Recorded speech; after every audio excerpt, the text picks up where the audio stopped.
This is Harshita Chauhan from Central Academy School News Studio, Adityapuram, Gwalior. As class 12 examinations are approaching, students across the country are gearing up for one of the most important milestones of their academic journey. To help us understand how to manage exam stress, improve writing skills, and to score better in physics, we are privileged to have one of the most expert faculty of physics, Bhupendra sir. So welcoming you, sir, and it is our honor to have sir.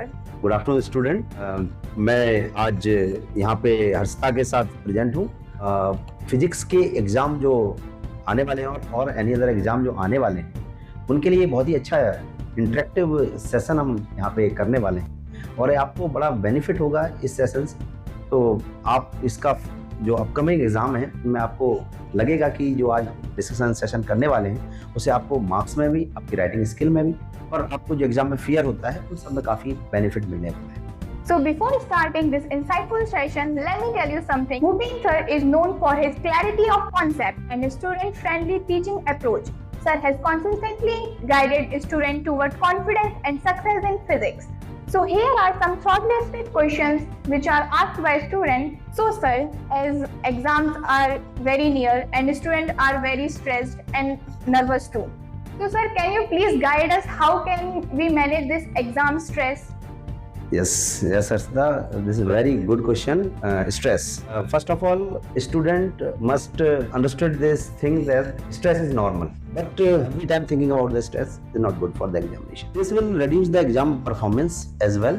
Many times I saw the student due to the stress, their score get reduced in final examination. I want to give the one idea about this. When you think about that my exam is this and you start overthinking sometime, you don't go in that way. आप just ऐसे सोचिए कि आपका exam है और आपको थोड़ा उसकी टेंशन होने लगी है, तो आप अपना रास्ता थोड़ा अलग डाइवर्ट कर लीजिए. Like you start thinking about the questions, PYQs. You as you studied in chapter 14, semiconductor easy chapter. Suppose fill wave rectifier. There are two diagrams. Primary binding, secondary binding, center tape, secondary binding. Two diodes are D1, D2, output resistance RL. What do you start thinking? You just divert yourself from the stress. You just memorize the concept in place of going in that way, that in stress way. You just memorize the concept. Ampere circuit law. What is the Ampere circuit law? What is the application? Integration B dot line integration of B dot dl equal to mu naught I. When you start thinking about what is the Gauss theorem, what is the application of Gauss theorem, state by what PYQ came previously, meaning you are diverting yourself. Divert कर रहे हैं अपने आप को stress वाले person से. ये बहुत बेनिफिशियल है. मैंने कई केस स्टडीज पे की. बच्चों से मैंने कहा है कि आप ये बात सोचना ही, जैसे आपको सोचने का आता है आप इसको नया टास्क दे दीजिए अपने ब्रेन. देखो आप कितना बेहतर लगता है आपको. एक तो आपका रिवीजन भी हो रहा है और आप स्ट्रेस से भी दूर हो रहे हैं. ये आपको डबल बेनिफिट कर दिया. मतलब एक सिंगल बेनिफिट नहीं है, इसका double benefit. I think student feel comfortable. This is my case study. I tried on many students. The student feel better during the examination. So I think this is a better way. You just memorize the things. Previous PYQ topics which are coming more frequently. It will reduce the stress. Thank you so much, sir. So the next question is, sir, students often wonder how answer sheet is evaluated. So sir, could you please explain? This is a very important question you asked. I really appreciate. मैं appreciate करूँगा क्योंकि आपने ये जो fighter role play करता है exam की जो है ना, सब मार्क्स स्कोरिंग की सबसे इम्पोर्टेंट यही है कि एक्चुअल में आंसर शीट एवेल्यूएट कैसे की जाए. स्टूडेंट को ये बात पता होनी चाहिए कि वो जो लिख रहे हैं वो एवेल्यूएट कैसे होता है. मोस्टली स्टूडेंट को नहीं पता होता है कि एवेल्यूएट क्या होता है, तो वो लिखते चले जाते हैं, आइडिया भी नहीं होता है. इसके लिए मैं आपसे कहूँगा कि all the evaluators which are present in the evaluation center, they have a specific answer scheme sent by the CBSE for particular paper. Answer scheme में कभी-कभी ये भी होता है कि बच्चे कुछ ज्यादा लिख जाते हैं, ज्यादा भी लिख जाते हैं, उतना पूछा नहीं गया होता है. जब क्वेश्चन वो पढ़ रहे होते हैं तो वो अपने आंसर को लिखने के लिए 2 से 3-4 लाइन ज्यादा लिख जाते हैं. ये स्टूडेंट को हमेशा अवॉइड करना चाहिए. अगर स्टूडेंट जो पूछा गया है उसके अकॉर्डिंग ही लिखेगा, एक तो उसका टाइम मैनेजमेंट होगा. ये सबसे इंपॉर्टेंट है, टाइम मैनेजमेंट. क्योंकि टाइम में आपने किसी क्वेश्चन में ज्यादा लिख और उसमें पूछा कम गया है, तो ये थोड़ा आपका टाइम भी वेस्ट करेगा और आपको लगेगा कि मेरा टाइम भी चला गया और दूसरे क्वेश्चन पे जो ज्यादा टाइम टेकिंग थे उन पे हमने टाइम नहीं दे पाया। तो इसमें आंसर स्कीम का बड़ा रोल है, खासकर ये कि आंसर आपको उतना ही लिखना है जो पूछा गया है। लास्ट टाइम मैं क्वेश्चन की बात करूंगा, लास्ट टाइम क्वेश्चन पूछा गया था बोर के, आपने पढ़ा है बोर मॉडल, उसके मैथमेटिकल फॉर्म लिखिए, लैंग्वेज में नहीं लिखना है, मैथमेटिकल फॉर्म। 3 पॉइंट आपको लिखने थे। फर्स्ट था एनर्जी का -13.6/n लिख देना है, ठीक। फिर फ्रीक्वेंसी का था E delta E equal to HF, ठीक। और third quantization condition MBR equal to NH/2। इनको मैथमेटिकली लिखना था। मैं आंसर स्कीम जब देख रहा था, आंसर शीट आई थी बच्चों की, उन्होंने उनको लैंग्वेज फॉर्म में लिखा, और लैंग्वेज फॉर्म में लिखा तो कुछ बच्चों ने उनका जो पूछा गया था वो नहीं लिखा। या अब ये टीचर पे भी थोड़ा रहता है कि वो दे सकता है कि नहीं दे सकता, ये डिपेंड करता है टीचर पे। अगर वो स्ट्रिक्टली फॉलो कर रहा है तो कभी कभी मार्क्स कम भी हो सकते हैं। तो हमें ये जरूर देखना है कि आंसर में पूछा क्या गया है उतना ही लिखना है, ज्यादा नहीं लिखना है।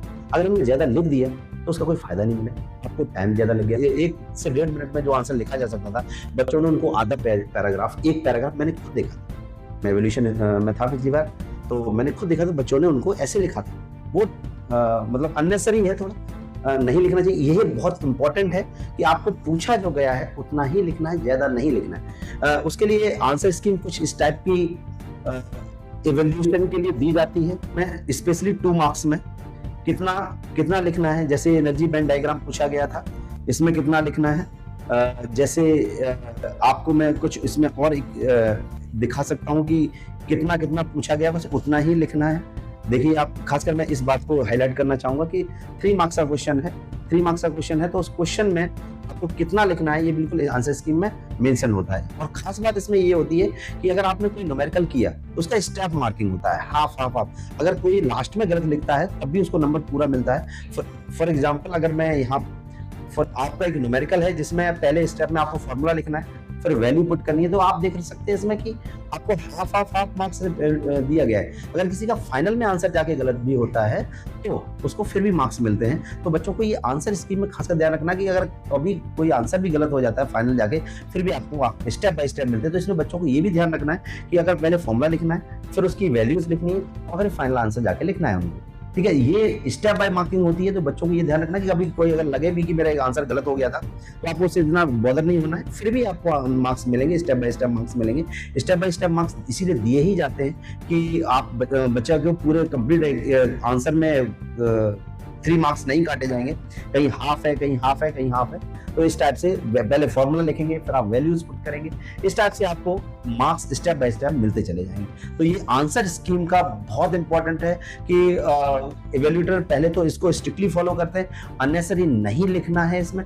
और खासकर जैसे न्यूमेरिकल अटेम्प्ट करना है तो पहले फॉर्मूला लिखना ही है, फिर उसकी वैल्यू पुटिंग करनी है, फिर फाइनल आंसर उसका लिखना है। इस टाइप से स्टेप बाय स्टेप प्रोसेस होता है। तो आंसर लिखते समय इस बात को बहुत ज्यादा ध्यान रखना है, अपनी तरफ से कुछ भी नहीं। बहुत से लोग कह देते हैं कि नहीं आप लिख दीजिए फिर भी मार्क्स मिल जाते हैं, नहीं, ऐसा नहीं हो पाता है। वहाँ पे बड़ा स्ट्रिक्टली ये वाली चीज ध्यान रखी जाती है कि आपको प्रॉपर ही लिखना है, इधर उधर आप नहीं कर सकते। तो ये बात बहुत जरूरी है बच्चों की, आप कम से कम लिखते समय इसका ध्यान रखें कि आपको टू मच वाला कंसेप्ट हटा देना है, कि आपको टू द पॉइंट आंसर लिख देना है। उसी एक लाइन में ही आपको नंबर मिल जाएगा अगर आपका आंसर कंक्लूड हो रहा है।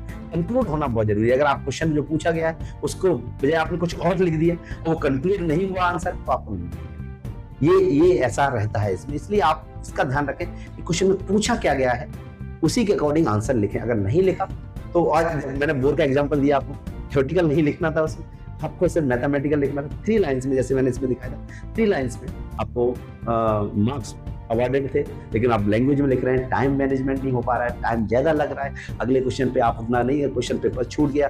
कई बार तो क्वेश्चन पेपर छूटता है इन्हीं कारणों की वजह से छूटता है, तो उसका आपको थोड़ा ध्यान रखना। Sir, sometimes physics seems very tough, and can you please guide us how to be confident and reduce the exam fear in physics exam specifically? Yes, again you ask a very nice question.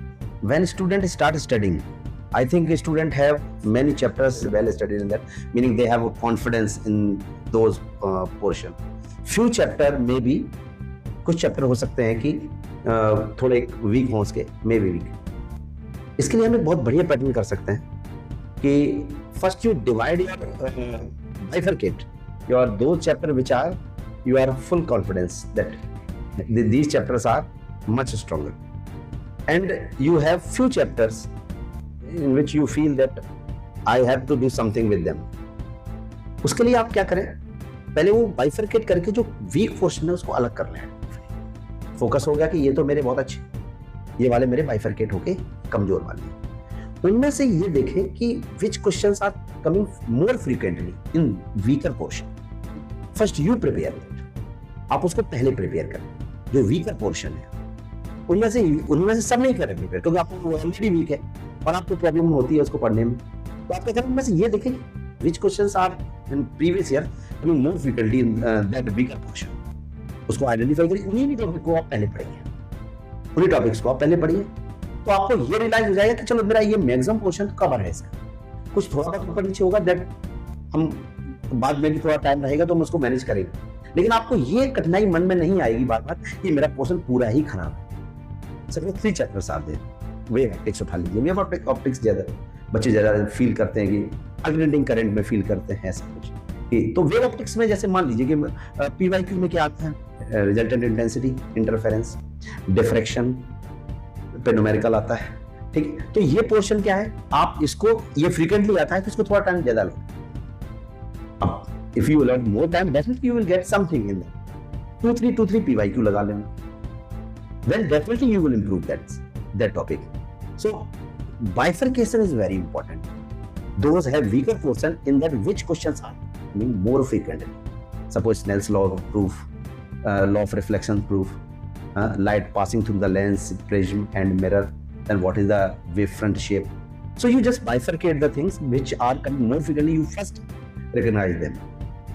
उसके बाद आपको लगेगा ये portion भी मेरा थोड़ा improve हो रहा है, तो आप बेटर फील करेंगे, कॉन्फिडेंट फील करेंगे कि देखो मेरा ये वाला पोर्शन भी अच्छा हो रहा है. अगर ये आपके मन में आ जाएगा ये पोर्शन मेरा अच्छा हो रहा है, तो आपका एग्जाम के प्रति कॉन्फिडेंस और बढ़ेगा. ये बहुत इंटरेस्टिंग पॉइंट है कि आप किसी भी पोर्शन को वीक मानते हैं, उनमें बाइफरकेशन करके ये देख लें कि कौन कौन से क्वेश्चन ज्यादा आ रहे हैं. पहले उनको प्रिपेयर करें, सबको नहीं करें, इससे आपका वीक पोर्शन भी थोड़ा, और ये आपको एग्जाम में बहुत फायदा करेगा. कॉन्फिडेंस भी बढ़ता जाएगा कि मेरा कोई पोर्शन ऐसा नहीं है जो मेरा वीक है. उससे आपको काफी बेनिफिट होगा, कॉन्फिडेंस भी बढ़ेगा और आपको पीवाईक्यू की हेल्प से आप मान लेंगे कि अगर ये फिर से रिपीट होंगे तो हम एग्जाम में करके आ पाएंगे. So thank you so much, sir, for your guidance and for your expert advice. I am very grateful to have this insightful session with you, and this definitely will help the students all over the India.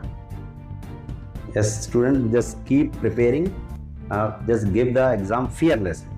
I think you will get more and more marks. Best of luck. To watch more such informative subject-related videos, stay connected with us. Please subscribe to our YouTube channel and support us. Till then, bye-bye everyone, and all the best wishes to all my friends. Thank you.